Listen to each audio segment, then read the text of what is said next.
Our next guest right now, we're going to talk about European Union leaders today urging the group of 20 nations to approve binding rules curbing bank bonuses when they meet next week in Pittsburgh. That's just one of the many issues the leaders are expected to discuss. At the forefront, how to sustain the recovery in the global economy and reform financial regulations, which could include limits on executive pay. Joining us now to preview the meeting is Fred Bergsten, the founder and president of the Petersen Institute for International Economics. He's a former undersecretary at the U.S. Treasury, and he joins us from Washington. Mr. Bergsten, welcome to Bloomberg News. Glad to be here. Sir, what's the number one issue they're going to have to tackle in Pittsburgh? The number one issue is clearly sustaining the world recovery. There are some countries that would like to begin putting in place exit strategies, start reducing the fiscal and monetary stimulus, but I think the consensus will be the recovery is underway, but it's not yet clear.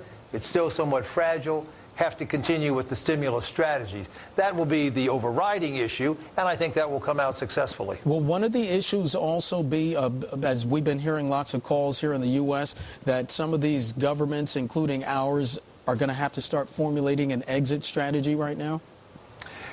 Governments certainly have to start formulating exit strategies. Maybe even more so, central banks need to do so because of the extraordinary amount of monetary ease. And that planning is surely already going underway, and some discussion of its international interaction is certainly underway. But I think there will be agreement that it would be distinctly premature to start implementing any of those exit strategies. The recovery is still quite fragile. It's not assured. It's certainly not yet picked up great strength anywhere except China and a few other places in Asia. And so I think they will agree to put off any movement in that direction, at least for a few more months. Now, that opinion seems to be in line with that of UK Prime Minister Gordon Brown. He actually wrote an op-ed in the Telegraph yesterday where he talked about the need for continued cooperation. He talked about some measures like continuing the experiment of the G-20 as an economic forum for leaders. Do you agree with that? What other specific measures do you think need to continue to be taken? Well, I think the institutional question of the G20 is very important. It has supplanted the G7 or the G8 as the chief steering committee of the world economy. That was inevitable anyway as China, India, other countries became more important to the world economy. But the crisis accelerated that pace of institutional reform probably by 5 to 10 years. The question now is whether the G20 summits remain the chief steering mechanism. If they do, they will have to segue from being purely a crisis response mechanism to dealing with more underlying structural problems of the world economy. And my guess is at Pittsburgh they will actually begin doing that. The most immediate is climate change. There's a big global negotiation in December trying to reach a new treaty on climate change. The Copenhagen meeting will not do that, but a lot of progress can be made. And my guess is the G20 will start pushing on that. Reform of the trade system is another one, where the Doha round and the WTO is dead in the water. They've talked about it before, but they'll need to do something more serious to get it going.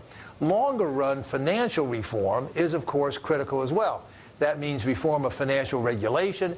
It also means reforming the makeup, the governance of the International Monetary Fund itself. The G20 summits have already addressed that. I think they may address that one in a major way in Pittsburgh as well. So the issue is to move toward becoming a global steering committee for the longer run in a more systematic way rather than purely a firefighting brigade. Now, I'm hearing a lot of the word process in here, and I think any organization in any of these meetings with the G in front of it are not exactly known for high cooperation or quick agreements, if you will. So how much difficulty are we going to see at this particular meeting? I don't think there'll be any great or highly publicized difficulties. Think back to the last two meetings, the first two summits, in fact, of the G20 in Washington last October and then in London in April.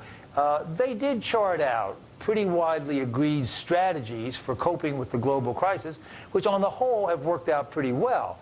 I think it will be more difficult now for them to transition to a more systemic leadership role, to deal with questions where they're not really forced to agree by the severity of the crisis. But I think their record in their first two meetings is pretty good, particularly given the severity of the problems. One issue where they have not done so well yet is trade policy. They have pledged to avoid protectionism. There has nevertheless been a gradual erosion of open trade. President Obama's decision on Chinese tariffs a few days ago was not helpful in that respect, right, and will not help his leadership on that issue in Pittsburgh. So I think it may become increasingly difficult. But I'd say the record, particularly for the first two meetings of a group like this, is pretty good. Mr. Bergsten, we have about a minute left. The World Bank predicting in a report this week that the global recession is going to push an additional 89 million people into what it called extreme poverty by the end of next year. Is that something the leaders are going to address? Are they going to have to try to do something at least to hold donations steady and not to slash any funding to the poor?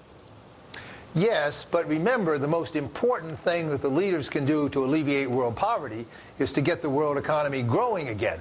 The whole reason that 89 million more people are in poverty is because of the global slowdown, recession, and financial meltdown. So turning that around will turn around a lot of the new poverty.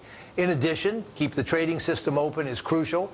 Countries can only grow and develop and get out of poverty if they participate actively in globalization. No country's ever successfully developed without doing that. Right. But in addition, you want to keep up private capital flows.